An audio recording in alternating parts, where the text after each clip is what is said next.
3, fonction et proba. On définit la fonction f sur l'intervalle 0, 1 par une certaine fonction rationnelle. Démontrer que pour tout x appartenant à l'intervalle 0, 1, f' de x égale à ça. Déjà, premièrement, on va avoir en tête que f est dérivable sur 0, 1 en tant que quotient de fonction dérivable dont le dénominateur ne s'annule pas. Vous remplacez, si vous voulez, là on va résoudre l'équation, donc 0,3x plus 0,3, 0,03 égale à 0. C'est équivalent en fait d'avoir x égale à moins 0,03 divisé par 0,93. Donc c'est une quantité négative. Or ici, on est sur un intervalle à valeur positive, donc le dénominateur ne s'annulera pas. Et donc j'ai une fonction rationnelle, donc f est de la forme, une fois que j'ai dit qu'elle était dérivable et pourquoi elle l'était, et de la forme u sur v. Ainsi, f' de x, ça sera u'v moins v'u, le tout sur v au carré.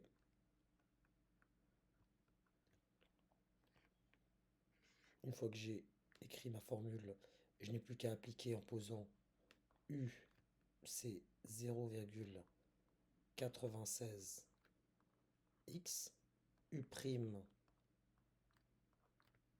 est égal du coup à 0,96,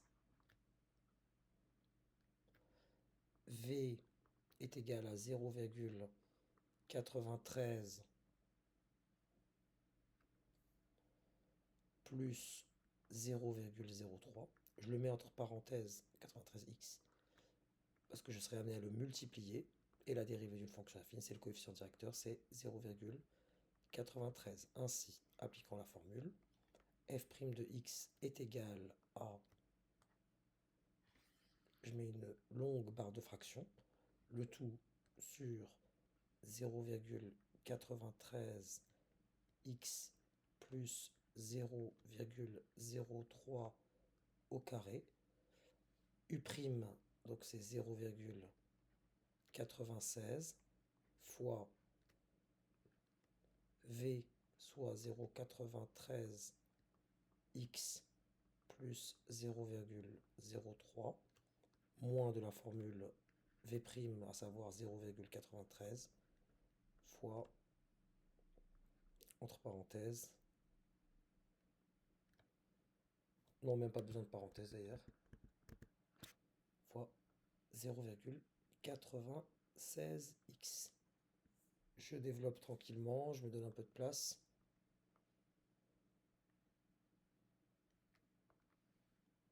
Pour obtenir donc f' de x égale 0,96 fois 0,93. Donc ça me fait à la calculatrice 0,8928, 8928x. 0,93 fois 0,03 me donne plus 0,0288. Moins 93, bon du coup c'est la même quantité mais à l'opposé que celle-là, c'est-à-dire 0,8928x, le tout sur 0,93x plus 0,03 au carré, et j'obtiens bien le résultat en éliminant les quantités qui sont identiques.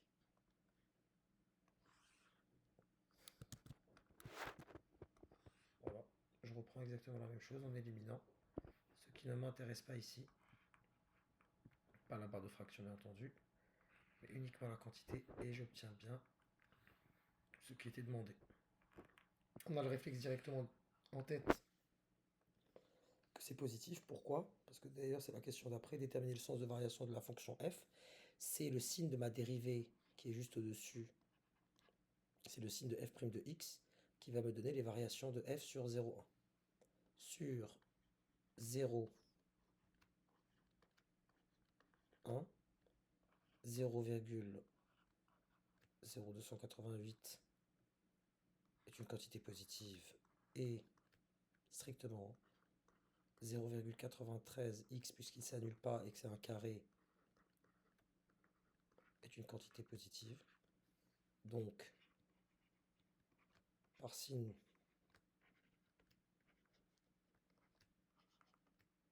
du quotient, par étude de signe du quotient si vous préférez, par l'étude du signe du quotient, f' de x est strictement plus grande que 0. Donc, bien sûr, je le répète, c'est de la redondance pour que vous puissiez comprendre, on est vraiment sur 0,1. Donc, sur cet intervalle,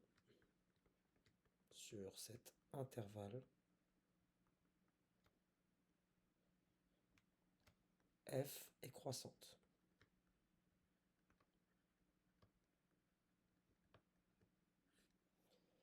Passons à la suite. Là, on était question de proba, mais on est uniquement en train de parler de fonctions. Voyons voir ce dont il est question par la suite. La lutte contre le dopage passe notamment par la réalisation de contrôles antidopage qui visent à déterminer si un sportif a fait usage de substances interdites. Lors d'une compétition rassemblant 1000 sportifs, une équipe médicale teste tous les concurrents. Donc là, pour l'instant, on a 1000 comme information et on va tester 1000 sportifs, donc tous les concurrents. On propose d'étudier la fiabilité de ce test. On appelle X, c'est un nombre réel compris entre 0 et 1, qui désigne la proportion de sportifs dopés. Une proportion, c'est une quantité entre 0 et 1. Et cette fois-ci, ça va désigner la proportion. Par exemple, si j'ai 0,3, ça voudrait dire, donc c'est une proportion, si je la multiplie par 100 pour savoir le pourcentage, ça voudrait dire que 30% des personnes testées, des sportifs testés, ont eu affaire à du dopage, à des substances interdites. Lors de l'élaboration de ce test, on a pu déterminer que la probabilité qu'un sportif soit déclaré positif, vous savez, on est habitué à ce genre d'exercice. Être déclaré positif, ça ne veut pas dire qu'on s'est dopé. Voilà. Donc il faut vraiment distinguer les deux. Déclaré positif sans pour autant être dopé, et on peut être déclaré positif alors qu'on a effectivement été dopé. Donc la probabilité qu'un sportif soit déclaré positif sachant qu'il est dopé est égale à 0,96. La probabilité qu'un sportif soit déclaré positif sachant qu'il n'est pas dopé est égale à 0,03. Recopier le tableau. Donc là, on a un X ici. Ça nous renvoie au le réel compris qui désigne la proportion de sportifs dopés. Et dès le sportif est dopé. Donc là, j'ai X et un X. Et on nous dit ici, quand on sait, donc sachant qu'il est dopé, sachant que je suis là, sachant que je sais qu'il est dopé, la probabilité qu'il soit déclaré positif, c'est-à-dire la lettre T, elle est de 0,96. 0,96. Et donc naturellement ici c'est 1 moins 0,96, soit 0,04. Maintenant pour la deuxième information, on nous dit la probabilité qu'un sportif soit déclaré positif, sachant, qu'est-ce que je sais là? Sachant qu'il n'est pas dopé. Donc je suis ici, je suis au bout de la branche là. Sachant qu'il n'est pas dopé, la proba qui m'est donnée, c'est que la probabilité qu'il soit déclaré positif est de 0,03. Donc ici c'est 0,03, ce qui me donne ici 0,97. 1 moins 0,03. Question 2. Déterminer en fonction de x la probabilité qu'un sportif soit dopé et un test positif. Déjà, on va essayer de comprendre ça, parce que ce n'est pas un cas classique ici. Il n'est pas difficile, mais il n'est pas classique. On peut être désarçonné par rapport à ça. Voyons voir. La probabilité qu'un sportif soit dopé et ait un test positif. Donc la question 2, je vais la rédiger ici, parce que j'ai l'arbre face à moi. Donc on veut la probabilité qu'il soit dopé et qu'il ait un test positif. TD, ça signifie, je vous le mets au-dessus, le test est positif. Donc on veut D inter T, qui est égal à la probabilité déjà d'avoir un D, fois la probabilité d'avoir T, donc un test positif, sachant que j'ai eu D avant, hein, pas oublier. Hein. C'est T, sachant que j'ai eu D avant. je me complique un peu la vie, mais c'est tout simplement en fait cette branche-là D inter T. Par le principe multiplicatif, c'est tout simplement x fois 0,96, soit 0,96x. Démontrer que la probabilité de l'événement t est égale à 0,93x plus 0,03. Ici, on va utiliser la formule de probabilité totale. Autrement dit, tous les chemins qui mènent vers t. On va commencer par citer la propriété. Donc, d'après la formule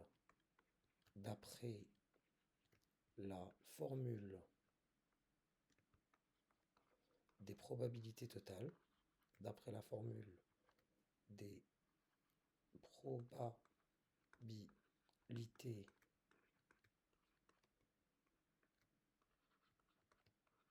totales de points. Donc je rappelle ici, on avait trouvé que c'était 0,96x. Donc tous les chemins qui mènent vers t, donc P de t égale, le premier chemin on l'avait déjà calculé, donc P de d inter t, plus ce qui était donc P, et P de, j'ai pas été de P, et pourtant on m'a dit que j'étais positif. Cette quantité en fonction de x, j'avais déterminé grâce à la A que c'était 0,96x, et là, pour celle-là, je vais quand même écrire le jour J du bac, donc c'est P de D bar fois, par le principe multiplicatif, P de T, sachant que j'ai eu des barres. Ça correspond tout simplement à ce chemin-là, que je vais vous indiquer en vert.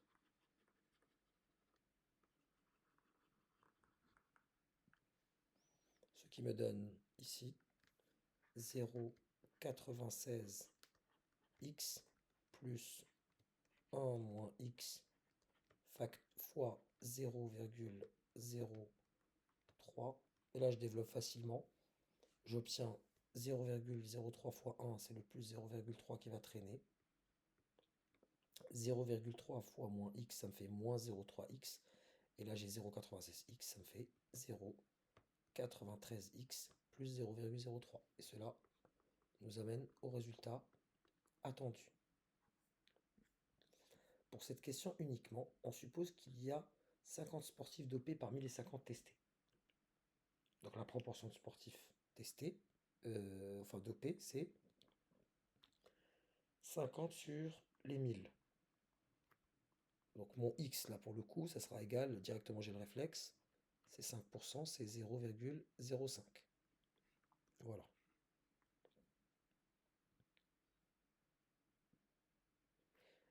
La fonction f désigne la fonction définie de la partie A. D'accord. Démontrer que la probabilité qu'un sportif soit dopé, sachant que son test est positif, est égale à f de 0,05. Voyons voir comment on va procéder. Déjà, on a affaire à la formule des probas totales, puisqu'il y a un sachant que. Donc, d'après la formule, on agit de manière algorithmique dans un premier temps, et on verra à quel moment on fera preuve de réflexion. D'après la formule des probabilités conditionnelles, je dois le citer, je dois la citer.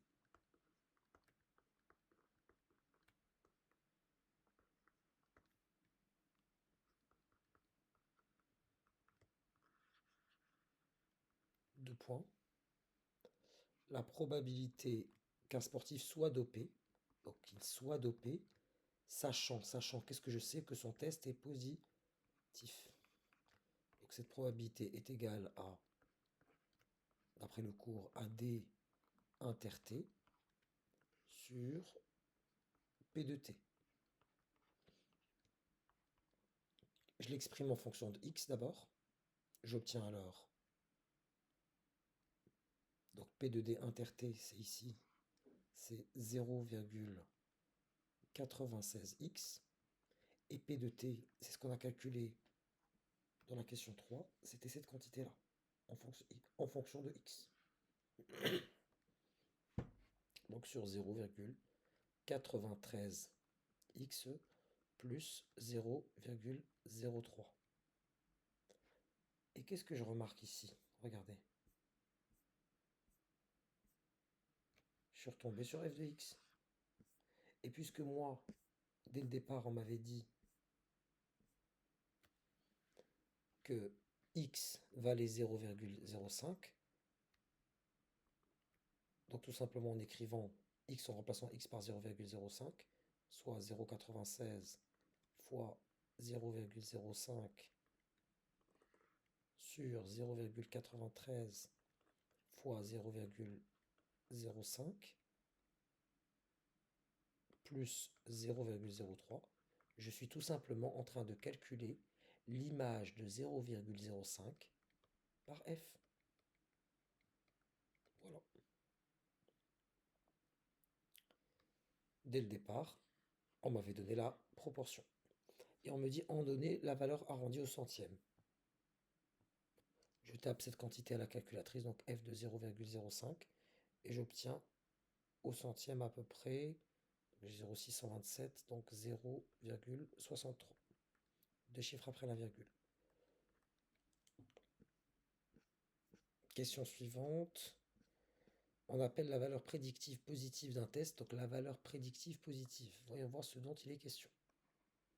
La valeur prédictive positive d'un test, on va d'abord nous expliquer une notion. C'est une probabilité, donc c'est un nombre entre 0 et 1, d'accord, pour l'instant, que le sportif soit réellement dopé. Donc c'est ce qu'on disait dès le départ.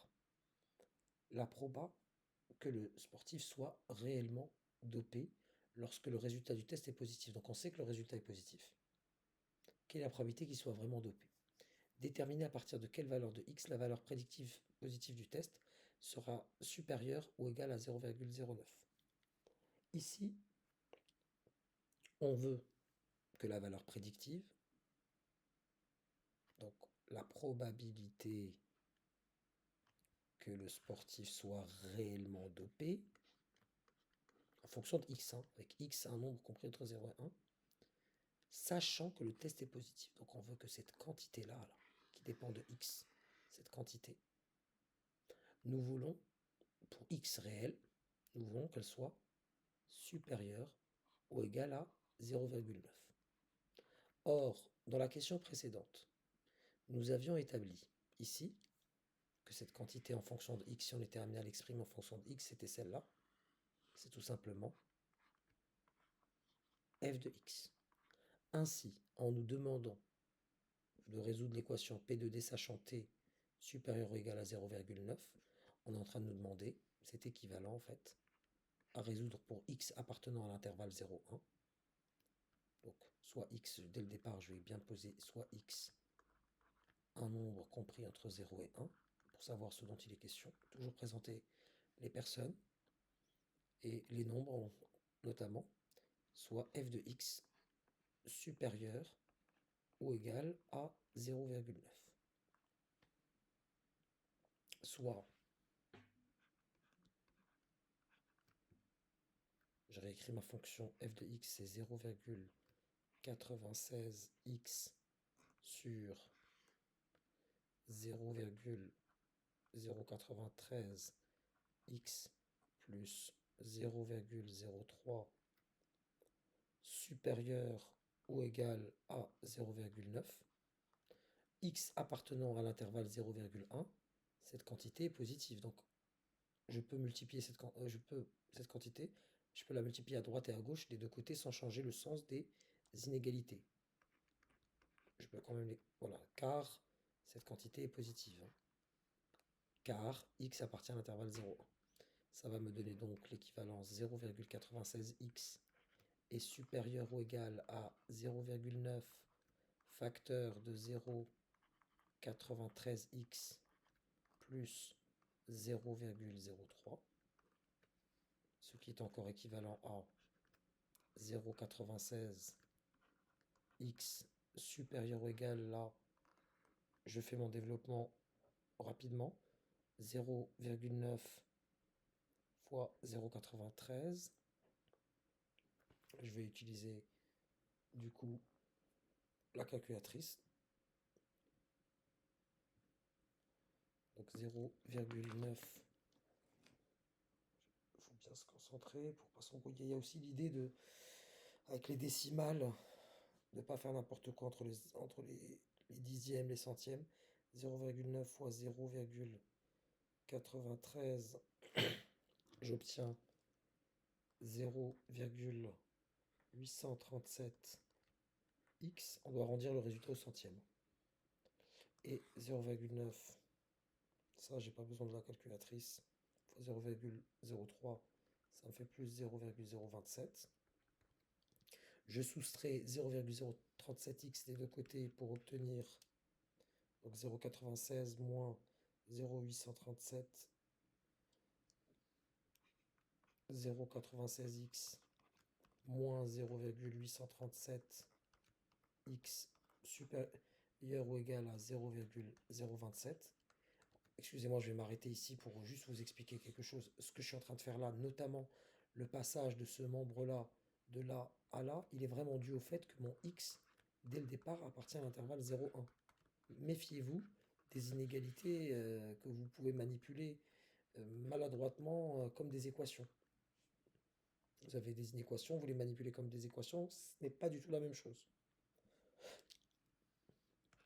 Je poursuis. J'obtiens alors 0,123 x supérieur ou égal à 0,027, soit x supérieur ou égal à 0,027 sur 0,123. J'obtiens alors 0,027 divisé par 0,123. J'obtiens, si je dois arrondir à, je dirais 0,22. Donc à peu près, x doit être supérieur ou égal à 0,22.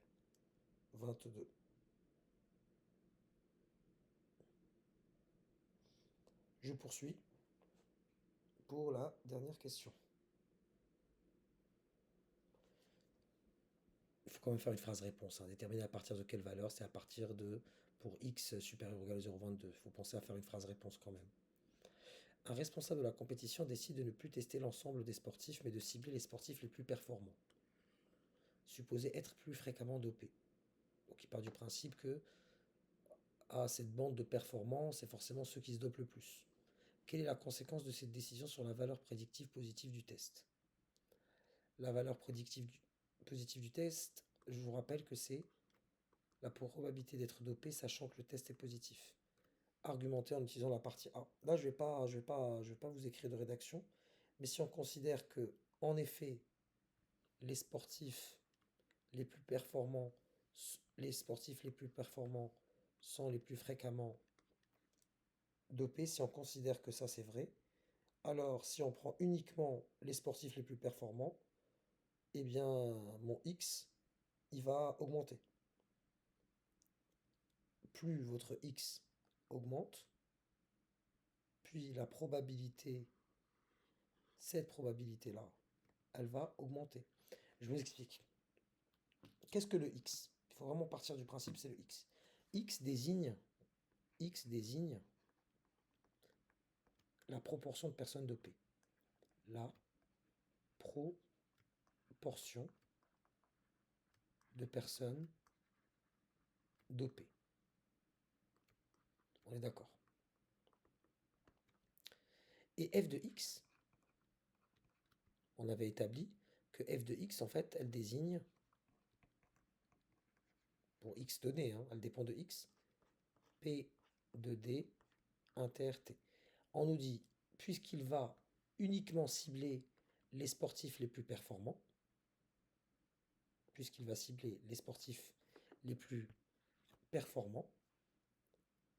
va se passer en fonction de...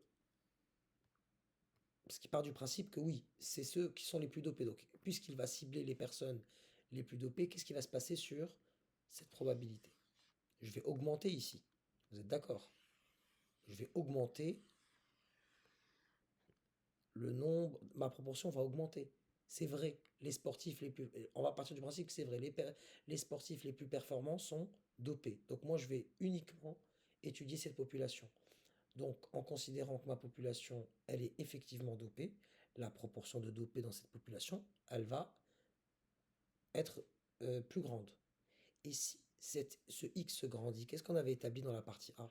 Que f de x également va s'agrandir, f étant croissante. Plus je monte, plus je crois. Si vous voulez considérer une fonction croissante, ben vous remarquerez que plus vous avancez, plus ça monte. Ici, c'est bien inférieur à là. Et donc plus la quantité, plus cette proportion est importante, plus la valeur prédictive va augmenter. Et désolé de emmêler les pinceaux, et je vous recommande vivement de retravailler ce genre de questions tranquillement parce que ça revient souvent.